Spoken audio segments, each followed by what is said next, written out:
There is something no one truly prepares you for when you become Muslim. People talk about the Shahada, about learning how to pray, about wearing hijab, about changing your lifestyle. But no one really explains what your first Ramadan will feel like. And when my first Ramadan approached, I was excited, but I was also deeply afraid. Not because I doubted Islam, not because I regretted reverting, but because I didn't know if I was strong enough to handle what was coming. I remember the night before Ramadan began. I was sitting alone in my room, scrolling through social media, watching families decorate their homes with lanterns and lights. I saw sisters preparing dates and sweets, children smiling, living rooms glowing with warmth. And then I looked around my own space. Quiet, still, no decorations, no shared anticipation, just me, a revert in a house where no one else was fasting. I felt small in that moment.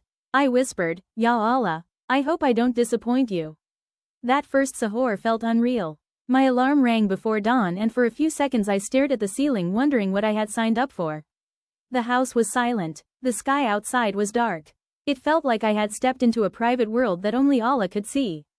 I walked into the kitchen quietly so I wouldn't wake anyone.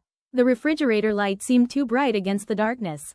I didn't even know what I was supposed to eat. I googled it the night before, worried about doing it wrong. I ended up eating something simple, drinking more water than necessary because I was afraid of being thirsty later. But what I remember most wasn't the food. It was the intention. When Fajr time came, I laid my prayer mat down in my bedroom. My hands were slightly shaking. I wasn't perfect in my recitation. I still stumbled over some Arabic. I still felt new. But when I said, Allahu Akbar, something inside me shifted. For the first time in my life, I was fasting purely for Allah. Not because my family expected it. Not because it was cultural. Not because everyone around me was doing it. Just me and him. And the day was harder than I expected. By mid-morning, I felt the caffeine withdrawal. By afternoon, my stomach tightened with hunger. By late afternoon, my patience felt thin. I realized something uncomfortable that day. Fasting doesn't just expose hunger. It exposes your character. I noticed how quickly I became irritated over small things. How easily I wanted to complain. How often I reached for my phone to distract myself from discomfort. Ramadan removed the easy comforts, and without them, I was face to face with myself. That was one of the hardest parts of my first Ramadan. I couldn't hide from my habits anymore. I couldn't numb boredom with snacks. I couldn't soothe stress with coffee. I had to sit with my thoughts. And sometimes those thoughts were loud. I questioned whether I would make it through the month. I wondered if I was spiritually strong enough. I worried that because I was new, my efforts weren't good enough. But every time those doubts came, I remembered why I chose Islam. I remembered the emptiness I used to feel before I reverted. I remembered praying for guidance long before I even knew how to pray properly. I remembered the peace that washed over me when I said my Shahada. And I told myself, if Allah guided me to Islam, He would not abandon me in Ramadan. Maghrib on that first day felt like the longest wait of my life. I kept checking the time, counting down the minutes. When the Adhan notification finally sounded on my phone, I froze. I held a single date in my hand and felt tears forming in my eyes. I said, Bismillah, and took that first bite. It tasted sweeter than anything I had ever eaten. Not because of sugar, but because of what it represented. Discipline, obedience, surrender. For the first time, I truly understood what it meant to delay something you desire purely because Allah asked you to. But Ramadan as a revert isn't just about spiritual highs. It's about loneliness too. It's sitting at the dinner table with family members who are eating normally while you quietly wait for sunset. It's hearing comments like, you don't have to do this, you know. It's feeling misunderstood without wanting to argue. It's scrolling past community iftars and mosque gatherings while breaking your fast alone in your room. There were nights I felt an ache in my chest. I wished I had grown up with Ramadan traditions. I wished I had childhood memories of decorating for the month. I wished I had a Muslim family to share it with. But then something shifted inside me. I realized that maybe my Ramadan was quieter for a reason. Maybe Allah wanted this month to be deeply personal. Maybe He wanted it to be just us. The second week was harder. The excitement faded. The hunger became routine. Fatigue settled in. Shaitan's whispers became louder. You're alone. No one sees your effort. You're not doing enough. But I learned something powerful during that time. Allah sees everything. He sees the dry throat you don't complain about. He sees the tears you wipe away before anyone notices. He sees the effort behind your imperfect recitation.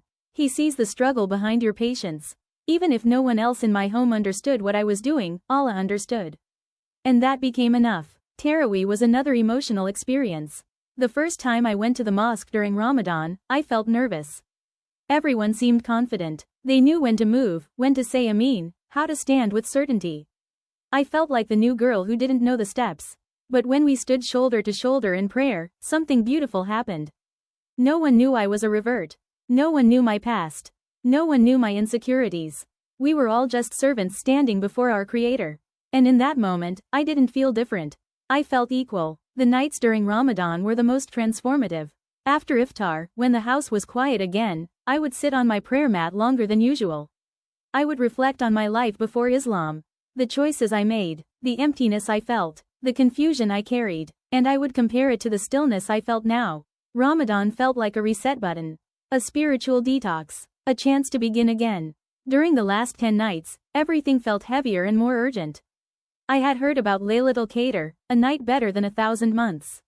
I didn't fully understand its depth, but I knew I didn't want to miss it. So I prayed more. I made longer dua. I spoke to Allah honestly, without rehearsed words.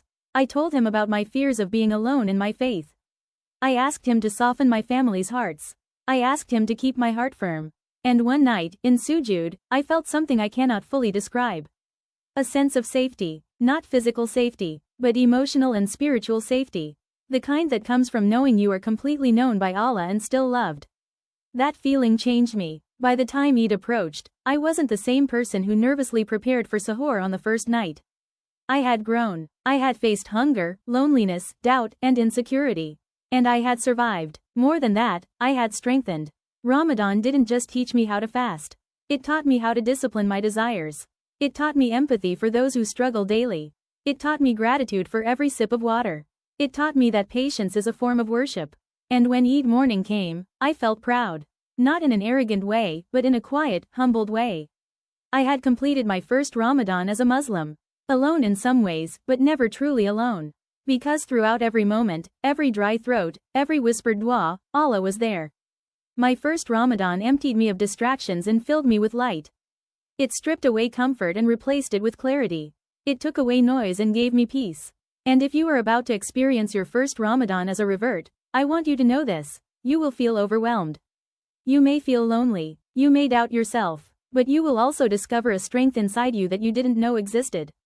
Ramadan is not about being perfect.